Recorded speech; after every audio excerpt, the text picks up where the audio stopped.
बड़ी खबर का रुख करते हैं एसएमएस मेडिकल कॉलेज के सिस्टम की बत्ती गुल से जुड़ी अपडेट। फर्स्ट इंडिया की खबर के बाद हरकत में दिखा पूरा प्रशासन। सूचना मिलते ही प्रमुख सचिव पीडब्ल्यूडी प्रवीण गुप्ता पहुंचे एसएमएस मेडिकल कॉलेज के जीएसएस और आसपास की स्थिति का जायजा लिया गया।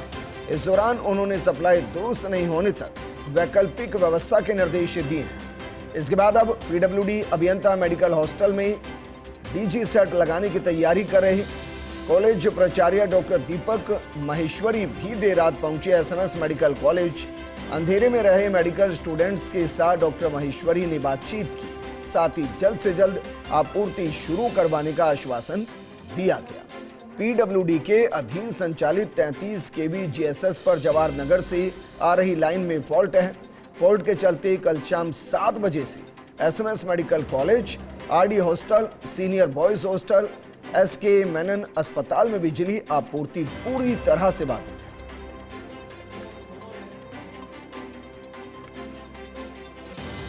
आप सोचिए 24 घंटे से ज्यादा हो चले और 24 घंटे से ज्यादा वक्त बीतने के बाद आप कहिए 30 घंटे के आसपास हो गए। अब वैकल्पिक व्यवस्था की बात की जा रही है।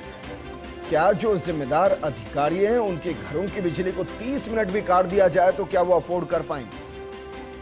और यहां जो मेडिकल स्टूडेंट्स हैं वो 30 घंटे से इंतजार कर रहे हैं कि बिजली आए। कमाल की बात है, senior boys hostel, SK Menon अस्पताल हॉस्टल में बिजली आपूर्ति नहीं है, बत्ती गुल है। कल शाम 7 बजे से बत्ती गुल है। एसएमएस मेडिकल कॉलेज के बत्ती गुल है, आरडी हॉस्टल के बत्ती गुल है, सीनियर बॉयज हॉस्टल की बत्ती गुल है, एसके मेनन अस्पताल हॉस्टल में बिजली आपूर्ति पूरी तरह से बाधित है। लेकिन जब खबर दिखाई गई तो उसके बाद वैकल्पिक व्यवस्था की बात की जा रही है। कमाल की बात देखिए, वैकल्पिक व्यवस्था है ही नहीं। मेडिकल हॉस्टल में डीजी सेट लगाने की अब तैयारी की जा रही है। कॉलेज प्राचार्य डॉक्टर दीपक माहेश्वरी भी देर रात एसएमएस मेडिकल कॉलेज पहुंचे हैं। अंधेरे में रहे मेडिकल स्टूडेंट्स के साथ डॉक्टर माहेश्वरी ने बातचीत की है, साथ ही जल्द से जल्द आपूर्ति शुरू करवाने का आश्वासन दिया गया। पीडब्ल्यूडी के अधीन संचालित 33 केवी जीएसएस पर जवाहर नगर से आ रही लाइन में फॉल्ट है। फॉल्ट के चलते कल शाम 7 बजे से SMS medical college, RD hostel, senior boys hostel, SK Menon अस्पताल में बिजली आपूर्ति पूरी तरह से बाधित है। मेरे सहयोगी और एसोसिएट एडिटर विकास शर्मा जुड़ गए। विकास, 30 घंटे हो चले वैकल्पिक व्यवस्था की बात की जा रही है सिर्फ। देखिए विजेंद्र, ये जो पूरा मामला है, ये पूरा मामला पीडब्ल्यूडी से जुड़ा हुआ है, क्योंकि जो बिजली आपूर्ति की व्यवस्था है मेडिकल कॉलेज के अंदर वो पूरी तरह से पीडब्ल्यूडी के जिम्मे है।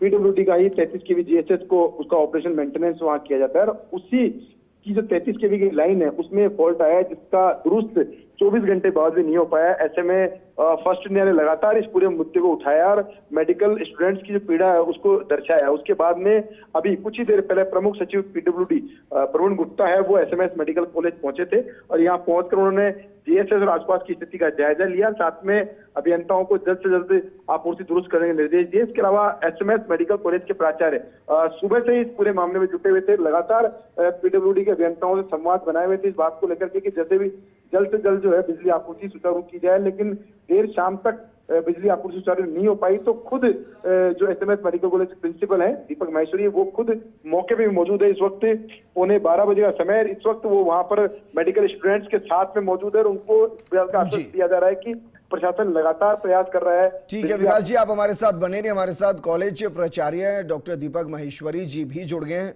दीपक जी, अंधेरा तो वैसे ही घना है, बारिश का मौसम है, कैसे काम चलेगा 30 घंटे अगर बिजली गुल रहेगी तो? जी हाँ, प्रॉब्लम तो है ही बच्चों के लिए। कल से बिजली नहीं है और हम सब पूरे प्रयासरत हैं।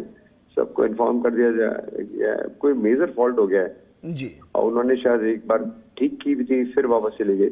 तो अभी टेम्परेरी तो डीजी सेट से मैं अभी उनको लाइट दे रहे हैं अभी बच्चों को रात के लिए, और सभी लोगों से मेरी बात हो चुकी है ऊपर भी। वो सभी लोग कार्य में लगे हुए हैं। जी, लेकिन दीपक जी वैकल्पिक व्यवस्था तो आजकल घरों में भी होती है, यहाँ नहीं है। देखिए इतना बड़ा हॉस्पिटल है, इतना बड़े यहाँ पर 2 इलेक्ट्रिसिटी केबल्स हैं, अल्टरनेट केबल्स हैं, अब दोनों में फॉल्ट हो गया तो कब तक वैकल्पिक व्यवस्था के सहारे चलेगा सर, कुछ बताया गया पीडब्ल्यूडी की तरफ से? उनका अभी भी मेरा सेक्रेटरी साहब से ही बात हुई थी। सेक्रेटरी साहब ने मुझे कहा है कि अभी 1 घंटे के अंदर लाइट आ जाएगी और तब तक हम डीजी सेट्स को कनेक्ट कर दिया है।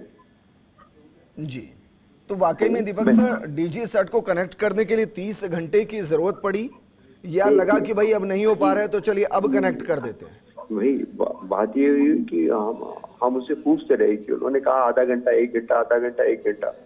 अब यदि हमको पहले ही बता दिया था तो हम अल्टरनेट अरेंजमेंट सुबह ही कर लेते। जी दीपक जी, इसको स्थानीय भाषा में गोली देना कहते हैं। कहीं ऐसा तो नहीं कि पीडब्ल्यूडी लगातार गोलियां दे रहा था कि भाई चलिए और वक्त निकल जाए और वक्त निकल जाए, उस चक्कर में बच्चे फंस गए? हाँ, बच्चे तो परेशानी है, लेकिन अब इस बात का तो मैं क्या जवाब दूं। लेकिन वो बच्चे तो बिल्कुल परेशान है। जी सर, जवाब तो आप ही देंगे क्योंकि आपके ऊपर ही डिपेंडेंट है वो। अब बच्चों के बीच में मैं खड़ा हूँ। जी, तो इसकी गारंटी दे दी कि 1 घंटे में आ जाएंगे सर, ऐसा तो नहीं कि एक और गोली दे दी? तो मेरे ख्याल से उन्होंने कहा है तो ईमानदारी से ही कहा होगा। सर इस 1 घंटे में हम वैकल्पिक व्यवस्था की तरफ बढ़ रहे हैं या हम इंतजार करेंगे? डीजी सेट्स तो कनेक्ट हो गए, वो आधा अभी शुरू होने वाले हैं सर। जी, तो मानकर चलें सर कि 1 घंटे में अगर पीडब्ल्यूडी बिजली नहीं देता तो हमारी वैकल्पिक व्यवस्था तो सुबह तक बच्चों को कम से कम कुछ नहीं तो एक पंखा और एक ट्यूबलाइट तो जलाने का मौका देगी। वो तो पीडब्ल्यूडी वाले कर रहे हैं ऑनेस्टली, लेकिन उसके लिए वैकल्पिक व्यवस्था तो मैं कर ही दी है। जी दीपक जी, हमारे साथ पीडब्ल्यूडी का सहयोग है, उन्होंने सारे इंजीनियर्स को भेज के उसको डीजी सेट को कनेक्ट करवा रहे हैं। सर सहयोग तो दिख रहा है सर, कैसे आधे घंटे कह के 30 घंटे निकाल दिए और बच्चों की तरफ किसी ने बहुत ज्यादा ध्यान नहीं दिया। दीपक जी हमारे साथ हमारे सहयोगी विकास भी जुड़े हैं। विकास, आपको कुछ पूछना है?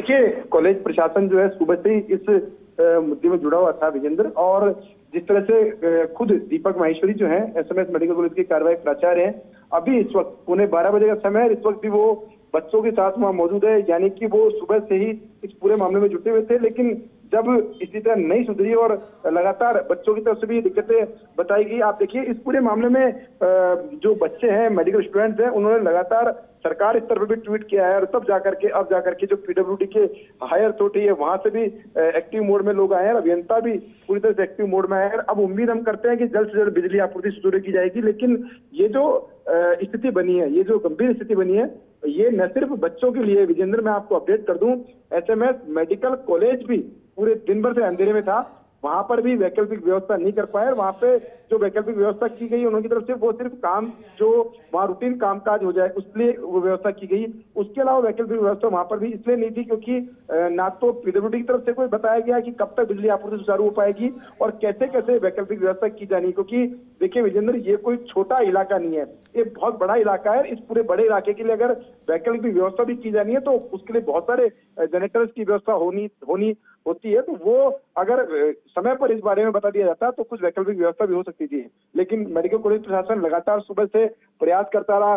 खुद एसएमएस मेडिकल कॉलेज के प्राचार्य जो है वो इस पूरे मामले को देख रहे थे। विकास, लेकिन विकास अभी मंशा होती है ना भाई, 5000 लोगों की सोसाइटी के अंदर भी तो बैकअप होता है, ऐसा थोड़ी ना बैकअप नहीं होता है। विजेंद्र, ये जो परिसर है मैं आपको अपडेट कर दूं, ये अस्पताल का परिसर नहीं है, ये मेडिकल कॉलेज का परिसर है जहां पर 6 से 7 घंटे की वर्किंग होती है। जैसा रूटीन ऑफिसों में कामकाज होता है वो ये जगह है। लेकिन साथ में जो परिसर है उसके साथ में मेडिकल कॉलेज भी है, मेडिकल कॉलेज के साथ में हॉस्टल भी है, 4 हॉस्टल चलते हैं। वहां पर बच्चे जो रहते हैं, जो निवास कर रहे हैं बच्चे, उनको बड़ी दिक्कतों का सामना करना पड़ रहा है। सबसे बड़ी ठीक है विकास, क्योंकि हमारे साथ दीपक सर भी बने हुए हैं। दीपक सर, वैकल्पिक व्यवस्था जो कर रहे हैं आप लोग, उसको हम स्थायी माने कि भाई भविष्य में कभी इस तरीके की जरूरत पड़ी तो वो वैकल्पिक व्यवस्था सुपर एक्टिव मोड में तुरंत उसको हम एक्टिव कर सकते हैं, ऐसी व्यवस्था हम कर पाएंगे? देखिए, मैं इसकी बिल्कुल कोशिश करूंगा कि आज की घटना वापस रिपीट नहीं हो, क्योंकि इनके पास 2 अल्टरनेट लाइंस थी और दोनों एक साथ फॉल्ट हो गई। तो अब ये इनसे हम पूछेंगे कि भाई यदि ऐसा होता है तो हमें उसके लिए क्या क्या व्यवस्थाएं बना के रखनी पड़ेगी कॉलेज के स्तर पर, तो हम बिल्कुल करने वाले हैं व्यवस्थाओं में सबको। चलिए दीपक महेश्वरी सर, शुक्रिया हमारे साथ जुड़ने के लिए। विकास जी आपका भी शुक्रिया। कोशिश हर कोई कर रहा है, लेकिन कोशिश उजाले तक पहुंचे, बस इंतजार इसी बात का है, क्योंकि अभी अंधेरा घना है।